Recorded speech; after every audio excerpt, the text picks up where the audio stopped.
All right, just a couple of announcements before we get started. There's CJ right there. Hey, CJ. Good to see CJ. We had a fall festival meeting this afternoon. If you weren't able to make it, and maybe you missed the meetings for whatever reason, but you want to help, I have a couple of information sheets here. If you will just tell me, or maybe you are already signed up for something, you're not sure what your role is. I have it all specified here, who's doing what at what booth and all those kind of things. But if you still want to help and you weren't able to be here, just let me know after tonight and we'll get you signed up for something. I want to give you an update of what's going on with my wife. I know it's kind of confusing. Basically, Laura's parents have not moved to Tyler yet. They're elderly. They live in New Mexico. It's a process. They came recently. Cody's a realtor. They found a house, put an offer on it. It was accepted. So Laura yesterday and today drove them back to I'm confused, to New Mexico. That's where they are now. She'll be coming back sometime this week. We don't know when. Here's why that's important for y'all. The office is going to not be open again this week. And I talked to the elders here in a recent meeting, just because of all the different things going on in our life, all kinds of life changes, good things, but just very different. We're going to be much more out of pocket for the rest of the year than we ever have been before. I mean, we're still going to be here. We're still going to serve. We're still going to help. We're still going to knock ourselves out. But that's the reason, because we're having to help her parents, and our daughter's a month out of having our first grandchild, so we got all kinds of stuff going on. I want to make another announcement. I want to embarrass someone who's in here because I know that they don't like public attention, but we have a track star in here. I don't know if y'all know this or not, a cross-country star who is in here, Aaron Daughtery. I went to Aaron's district cross-country meet this past week, and I have done this many times. When I was a youth minister, I used to do this all the time. Tyler, don't try this or you'll go broke. I would always challenge the kids in my youth group, whatever their sport was, football, basketball, soccer, not soccer, they didn't do that back then, but track, cross country. What was your most points you ever scored, your fastest time or whatever. So I challenged her. I asked her, it's a 2-mile race in cross country, and I asked her what her fastest time was. It was 16:04 was her previous fast time, if I remember correctly. And I said, okay, here's the deal. You run a sub 16, under 16, I'll buy you a favorite meal to your favorite restaurant. I'm thinking a nice restaurant. I'm thinking like Olive Garden or somewhere like that. She says Whataburger. And I'm like, Whataburger? Okay. So anyway, so she goes out there and runs a 15:36. To take 30 seconds off of your time for 2 miles is really beating it badly. And she said after the race, she goes, that Whataburger did kind of motivate me. So I was true to my word, wasn't I, Aaron? I did give her a Whataburger gift card. So congratulations to her. And then also we have another cross-country runner. She's not here tonight, but a family that's been visiting our church, Stephen and Casey Phillips. They have a daughter. Her name is Cambry. She's an 8th grader. I went to her district cross-country meet this last Tuesday, I think Tuesday or Wednesday. I forgot what day it was, in Eustis. And so we have a lot of kids here. We're proud of all our kids. We appreciate all of our kids. We want to support all of our kids in everything that they do. I appreciate everybody being here tonight. Yes?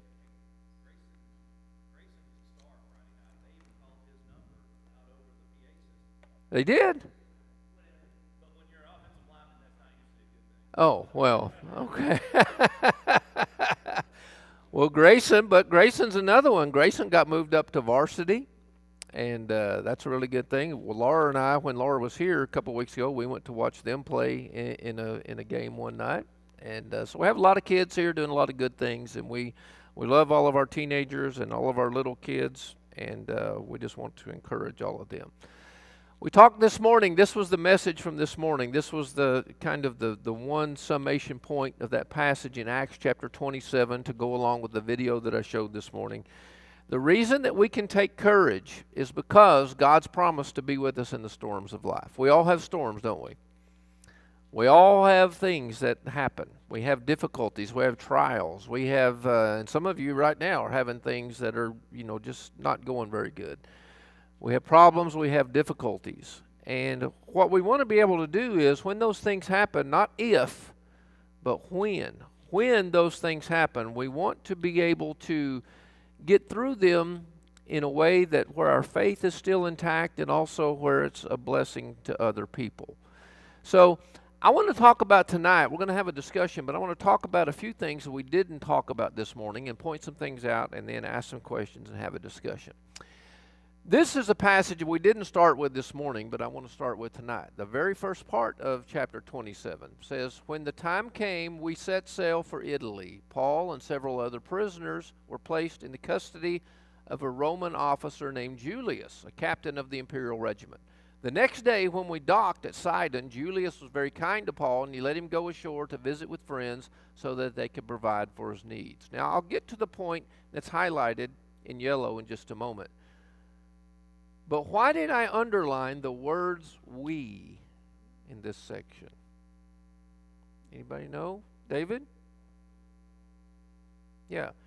This is actually, scholars actually call this, there are a couple of these sections, but they call this the "we," not W-E-E, but "we," W-E, the "we" sections.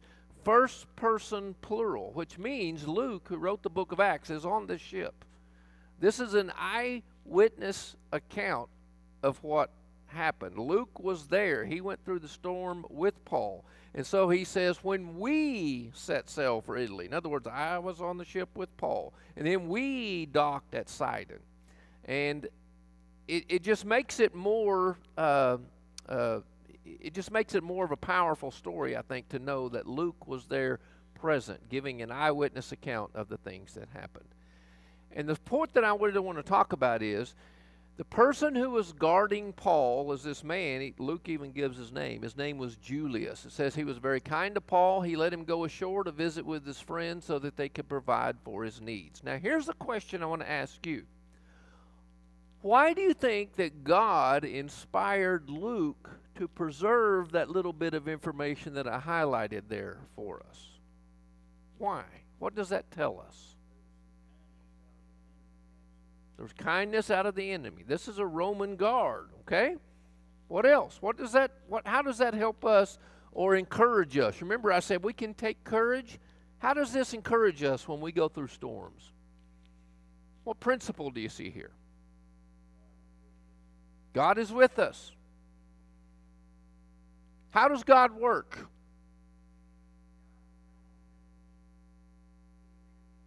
Exactly. This is God's world. God is in charge of this world.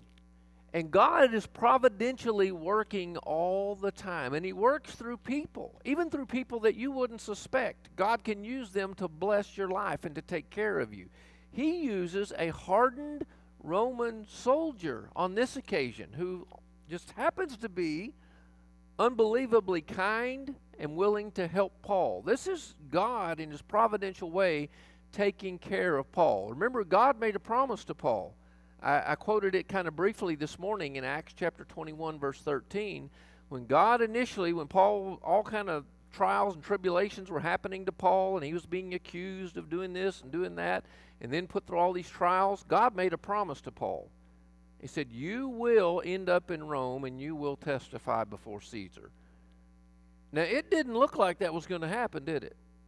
You remember there were several plots to kill Paul. You remember one time there was a plot by these men. They said, we're not going to eat or drink until we have killed Paul.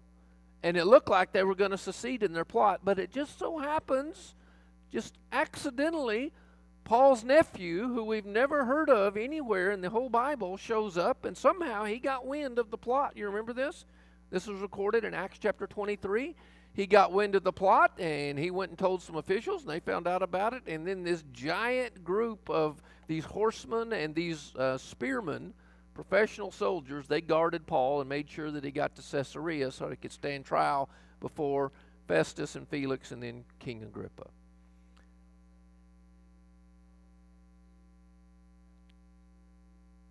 Oh, no doubt. Paul's attitude had a lot to do with it. Yeah, Paul influenced this group a lot. I don't think there's any doubt about that. And our attitude in a storm has a lot to do with the effect that we have around other people. But our attitude, and where does the attitude come from, though? It comes from what you believe about God, right? Paul knows God's made this promise to me.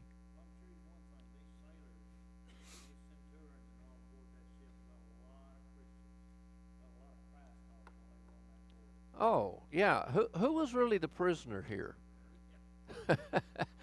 Who was really the prisoner? Paul or the people who were confined around him? I mean, what do you think he was talking about? I don't think it was the Texas Rangers, though I'm all for them, but, I don't think that's what his conversation was about, right? They would have gotten an earful about Christ all the time, and certainly it had an influence on them.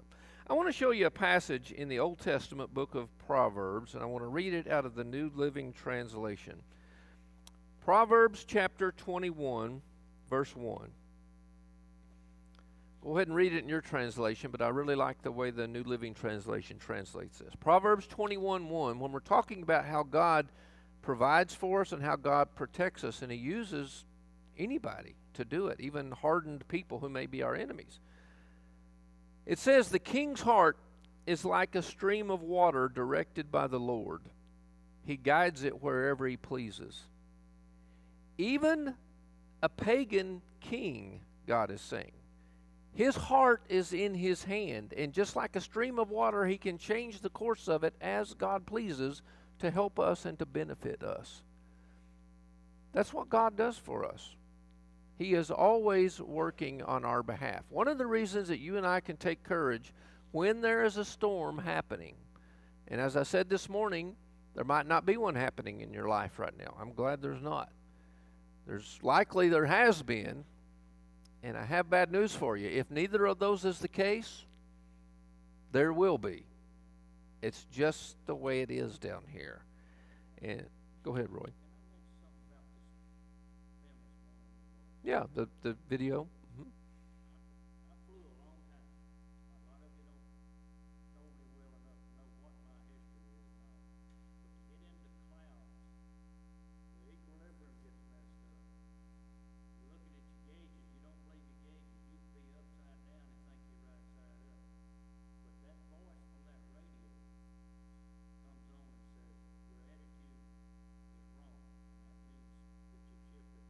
Right.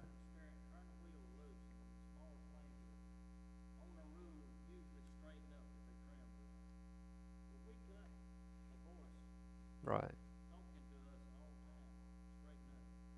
We think we know better a lot of times, though, don't we? Yeah. And I liked that video. I know I showed that earlier in the year, back in February, but it really fit this week for this particular passage. But you remember there were several phrases that I pointed out this morning, but one in particular I really liked. The voice, you remember, came on and said, "You can't see me, but I can see you." And remember, he said, "You're about to run into a mountain, so you have to listen to me." That is just such a fitting analogy for us, I think. We can't see God, but He can see us. And He knows what is going on. And He can see what troubles may be looming in the distance for us that we can't see. And so that's why it's important for us to listen to what He says. But so many times, just like Roy is saying, we get disoriented because we start listening to all these other voices rather than to the voice of God. It's so important for us to do that. Yes.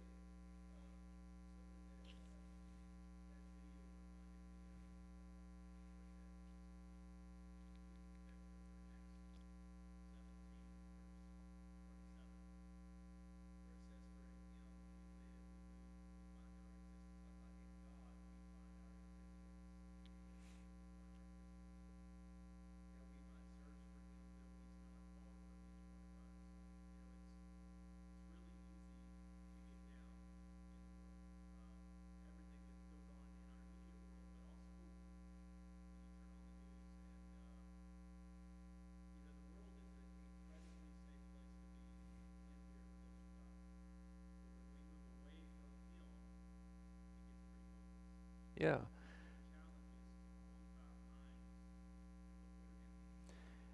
And what you see with Paul in this story, this is a story about let me go back. This is a story about a shipwreck. I mean, when you read this account in Acts chapter 27, I mean, everything goes wrong. I mean, this incredible storm comes up, and the people, the ship starts falling apart. They have to start throwing the tackle overboard. I mean, all kinds of things. The waves are battering them. They're way off course. All kinds of terrible things are happening. Now, the question I want to ask is, why did they get into this situation in the first place?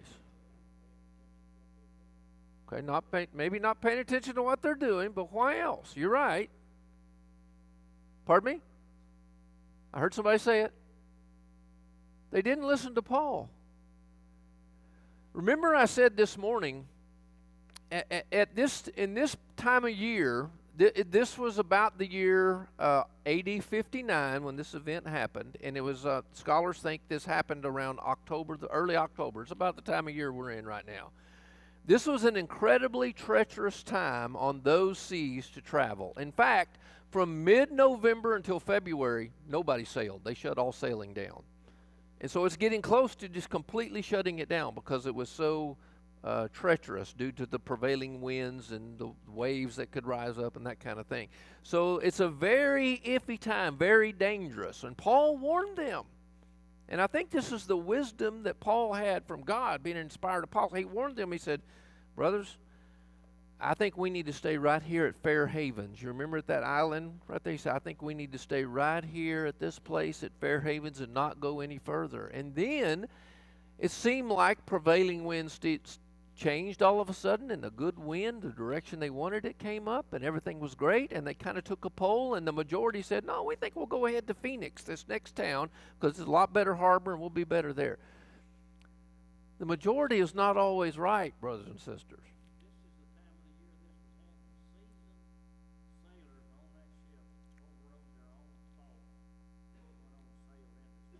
Yeah. And they did not listen to an inspired apostle. We should listen to wise people. People who are close to God. We would all do well if we would listen to them. My point is, they would have been fine if they had stayed at Fair Havens and just stayed at that and not gotten out on the sea. But they thought, oh, we can make it. The conditions look good. And plus, it's the majority. It's what everybody wanted to do. Let's try it. And then the wind came up and they blew them off course. And they had all these terrible things happen to them. They brought this on themselves. How many times do we bring a lot of the problems on ourselves? Now, please don't get me wrong. Things happen to you and they happen to me sometimes. It's not our fault. It's simply because we live on a sin-cursed world. That's why it happens. And I want to do a little, I see your hand there, Ken, just a second. But there are some people who say, I totally disagree with them, but there are some people that say that everything that happens is God's will. No, it's not. No, it is not. I had a good friend when we lived in Alabama. He was a Presbyterian. He was a really good guy, and we were really good friends. He was a good Bible student. He was a preacher at this church. He knew the Bible very, very well, but he was a bigger Calvinist than John Calvin. And he believed that everything that happened was God's will. Everything that happened. I remember one time I said, this doesn't make sense. And I quoted him this verse in 1 John, and it said that Jesus came to destroy the works of the devil. I think it's 1 John 3, verse 8. I said, so if everything is God's will, I asked him this question. So I said, if everything that happens is God's will, why did Jesus come to destroy the works of the devil? If the works of the devil are God's will, why did Jesus come to destroy it? And I remember him sitting there looking, and you could see the wheels turn. He said, I can't answer that. And I said, do you know why you can't answer it? He said, why? I said, because it's stupid. A lot of things that happen down here are not God's will. God is not causing all the problems in the world. What causes the problems in the world is Satan and us giving in to what Satan is doing. That's what causes the problems in the world. And some of those problems, simply because we're caught down here in the crossfire of a big war that's going on, an invisible war. We're down here caught in the crossfire of this. That's why bad things happen to you. Bad things do not happen because God's mad at you. Bad things do not happen because you have sinned and God is punishing you. All that is really bad theology. That's not why it's happening. Bad things happen to Jesus, plainly, right? And he was a perfect Son of God. So I just wanted to point those things out. But sometimes, like on this occasion, this happened because they made poor decisions, they didn't listen to wise counsel, and they brought it upon themselves. Ken.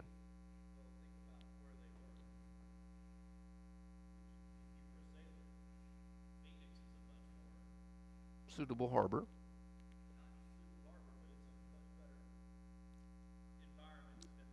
Yeah, it's a better town, bigger town, more to do for sailors, all that, yeah.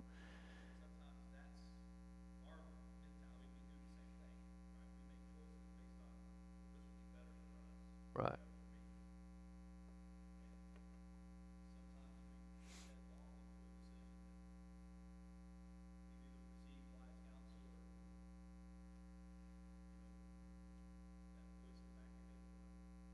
Right. I want to read another passage that goes along with this. How sometimes we make bad decisions and then sometimes we blame God for our bad decisions. I want to read this passage. It's in Proverbs also, chapter 19, verse 3. And I'm going to read this one out of the New Living Translation as well because I particularly like, I think it gets across the concept that I think Solomon was trying to get across. Proverbs 19, verse 3. And here's how the New Living Translation translates that. It says, people ruin their lives by their own foolishness, and then they're angry at the Lord. Don't people do that? They bring all kinds of problems on themselves because of their own foolishness, and then they're angry at the Lord for the problems that they self-inflicted upon themselves. And once again, it goes back to that video this morning. And it goes back to what Paul is doing here in this chapter. He's listening to the voice of God. He's not all up in arms. He's completely composed. While this storm is raging outside, you can just imagine the waves crashing in on this ship and the wind howling and lightning and all these things, plus the attitude of the crew. I mean, everybody there had lost all hope except Paul.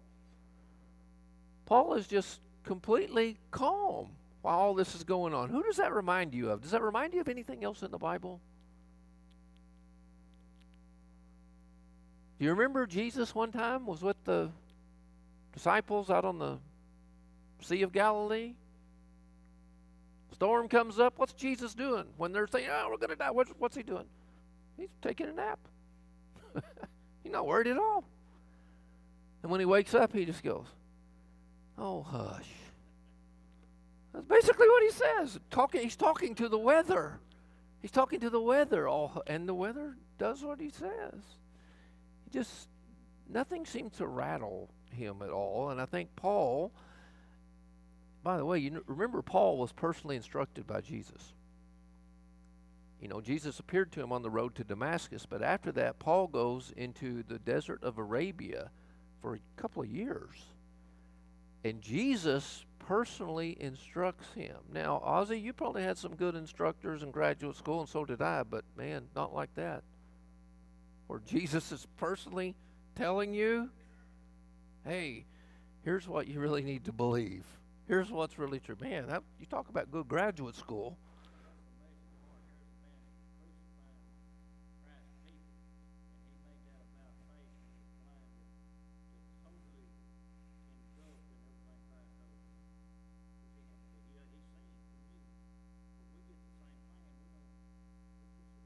Yeah. So don't listen sometimes.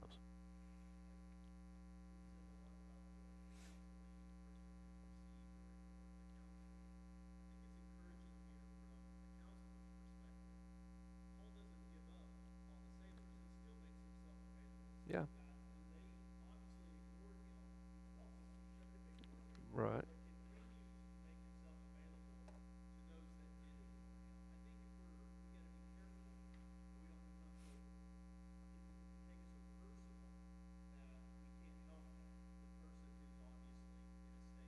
Right. And God didn't give up on them either.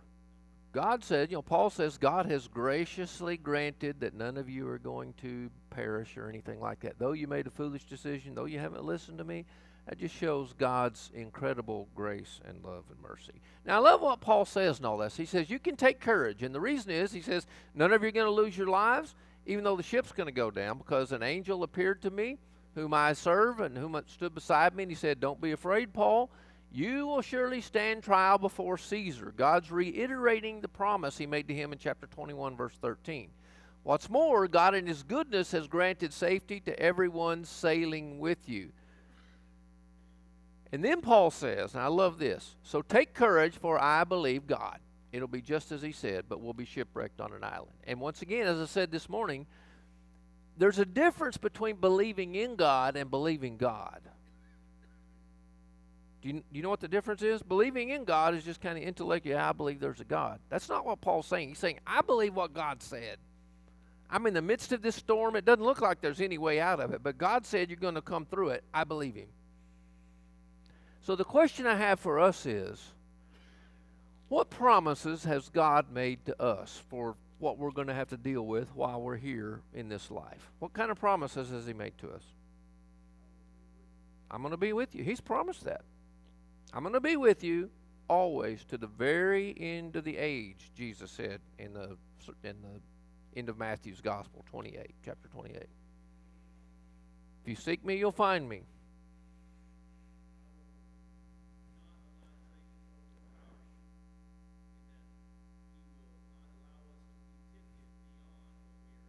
Right. That's right. He will not. 1 Corinthians 10:13.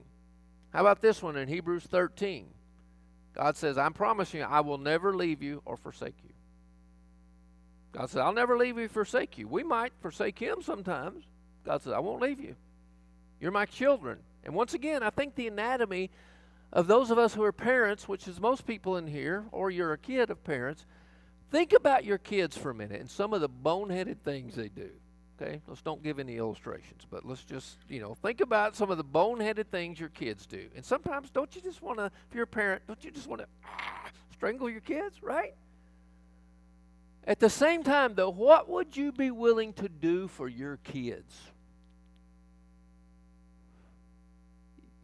You'll expend everything for your kids, right? Our daughter has done some of the most boneheaded, dumbest things that are totally against our will, and yet we will continue to pour ourselves into her. Yeah, exactly. And the point I'm making is, if we will do that, being flawed human beings who are ultimately selfish by nature, if we will do that for our kids, how much more will our Heavenly Father do for us when we make boneheaded decisions? He will continually pour himself out for us and show incredible grace and mercy. That ought to give us great courage and great hope when we're in a storm. Other comments? David? Ken? Or you can, whichever one.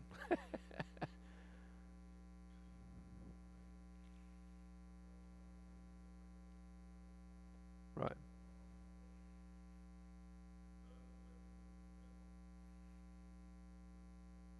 Yep.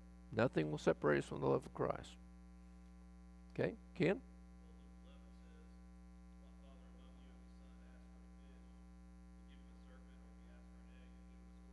Right.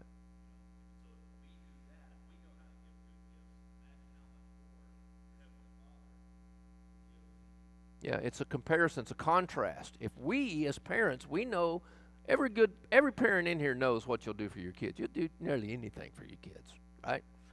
You'll do without, you'll expend yourself for them, you'll be inconvenienced, you'll die for your kids if you had to. We all know, we all have done that. How much more will our Heavenly Father, who is perfect, do so for us? I think it's amazing here how Paul, one of the things that anchored him, that kept him so calm in this storm is, number one, he said, here's my anchor. We're all going to need some anchors in the storm. Here's Paul's number one anchor. I believe God. And I just want to say this. If you don't believe God, you're going to be storm-tossed. You're not going to be able to make it through the storm. If you don't believe what God has said, you're going to be all over the place. I think that's one anchor that Paul had. I think another anchor that Paul had is this. Paul knew that he was on mission for God. God had given him a mission and had promised him, you're going to stand before Caesar. And he said, God's going to carry through on that mission. And I think for us, when we're on mission for God, God's going to protect us. Now, it doesn't mean it's going to be smooth sailing. God has never promised smooth sailing. He didn't promise Paul smooth sailing. He did promise, I'm going to get you there. Yeah, he did promise, I'm going to get you there. And he has promised us, I'm going to get you there to the shore to live with God forever. He did not promise smooth sailing. And like I said this morning, and I meant that, any preacher who tells you everything is going to be smooth if you'll just, open your, I've even heard preachers before say, just open up your wallet and give whatever's in there. You do that, God will, you never have any problems. They're either ignorant or they're lying. One of the two. That is not true. I mean, plainly, look at Paul. Did he have hard times? Oh, well, yeah, his life was hard. And look at Jesus, the one he was following. Was his life hard? Looks to me like it was. He has promised to get us there. He didn't promise smooth sailing. And there's one other thing that I think that was an anchor for Paul. You talk about a kind of a three-pronged anchor. He said, number one, I believe God. Number two, I'm on mission for God, and I know God's going to protect me. And the third thing is this. Paul knew that he was God's property. Do you know you're God's property? You know what the Bible says? The Bible says in 1 Corinthians chapter 6, verse 19 to 20. Here's what it says. Do you not know that you're a temple of the Holy Spirit, whom you have from God? You were bought with a price. Therefore, glorify God in your body. You're bought with a price. You're God's possession. God's not going to just throw away his possession. He's put his very presence inside you. And so when you know that, when you know those three things, when you believe God, when you're on mission for God, you know God's going to protect you, and when you know you're his property, when you're in the middle of a storm, that'll give you great hope. It'll keep you going. Any comments?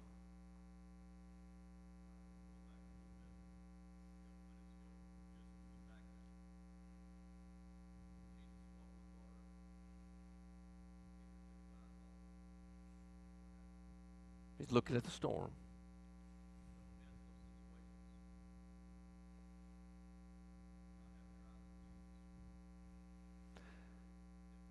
You remember in the video this morning, he said, don't watch the storm.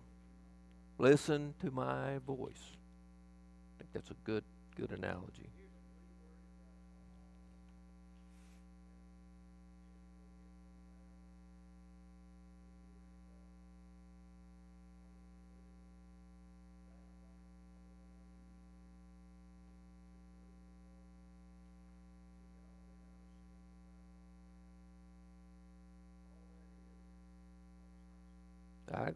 I agree. And people have always done that.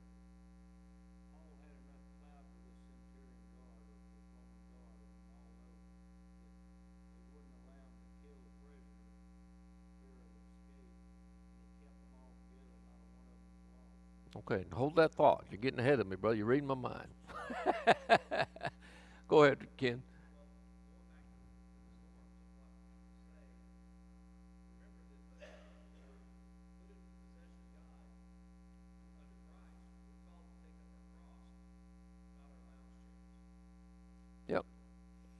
Yeah, we're on a battleship, not a cruise ship. That's right. We're on a mission. I love this next verse. It says, just as day was dawning, Paul urged everyone to eat. He said, you've been so worried you haven't touched food for 2 weeks. He said, please eat something now for your own good, because not a head of your hair will perish. Once again, that shows I believe what God said. Then he took some bread. He gave thanks to God before them all, and he broke off a piece of it and ate it. And then everyone was encouraged and began to eat. In all, 276 of us, there's the first person plural again, showing that Luke is on the board of the ship. 276 of us on board. Tell me what you see as far as a principle for encouragement for us from that little section right there.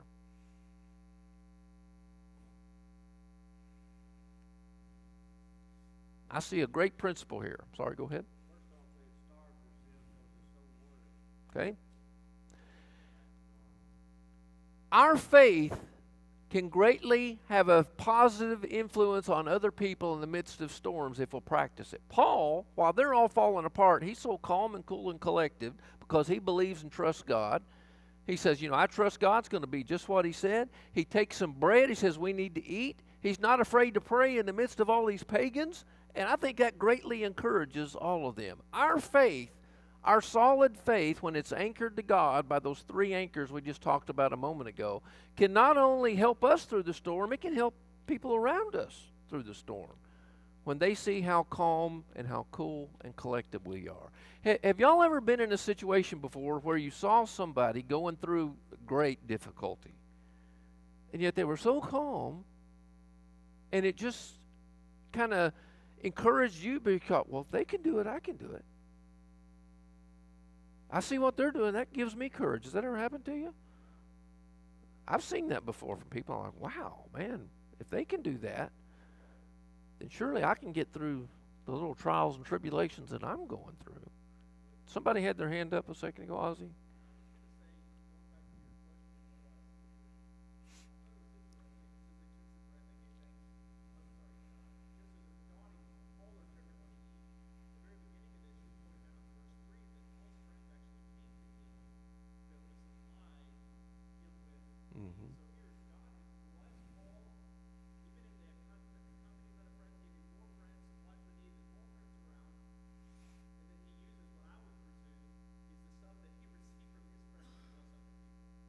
And think about this, what Paul is doing also. These are Paul's captors that he's blessing.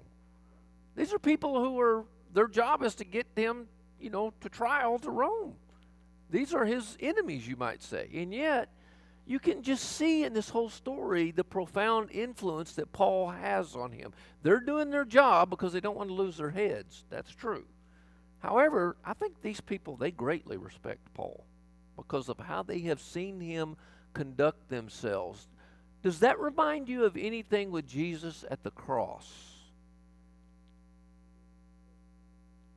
He conducted himself, he was so composed.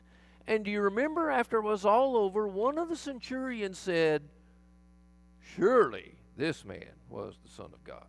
After he saw what Jesus did, he saw, in fact, the text says, he saw how Jesus died.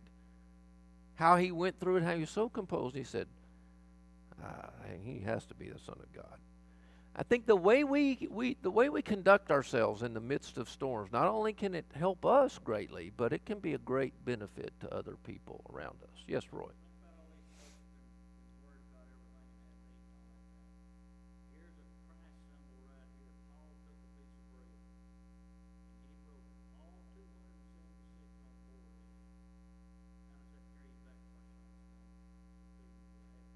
Yeah, with a happy meal.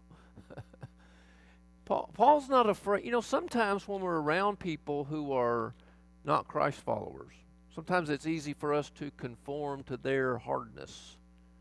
But what you see Paul doing here is, in an appropriate way, he's still exercising his faith no matter what. He doesn't let his environment control him. He's going to take his faith with him no matter what the environment is. And I think that's important for us. Tyler.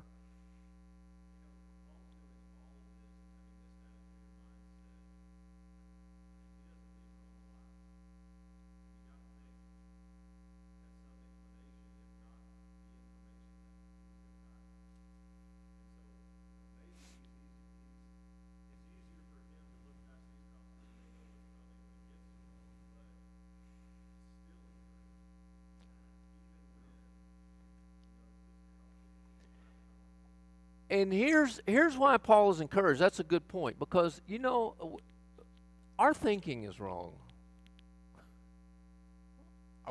Our theology is messed up in some way. Here's what I hear people say all the time, and I know they're kind of joking, but I know they're really not joking. I hear people say this all the time. Well, how are you doing today? Oh, I'm doing great because I'm still above ground. You hear people say that? Here's the truth. Here's the truth. People who have died, Steve quoted a passage from 1 Thessalonians 4 this morning in his communion meditation. 1 Thessalonians 4, verse 13 and 17. Wasn't that it? And here's what it said. Even so, God will bring with him those who have fallen asleep in Christ. God will bring with him.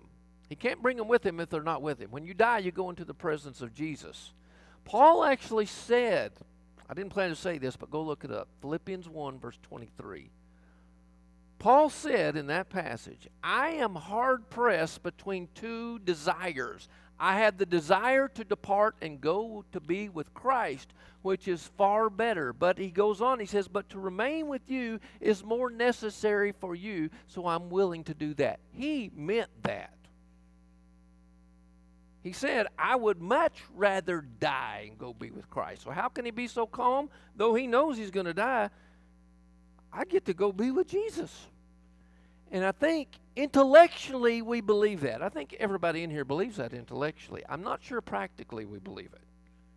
Remember Paul said earlier, I believe God.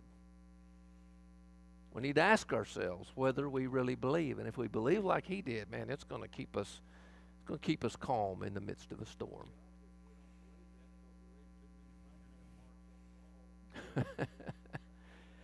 You know, here's at the very end of this story, you know, their ship does crash, and the soldiers are trying to prevent the people. They're wanting to prevent the people from escaping. They're thinking about killing them all, but they all end up swimming to this little island of Crete where chapter 28 will take over. And Roy mentioned this earlier.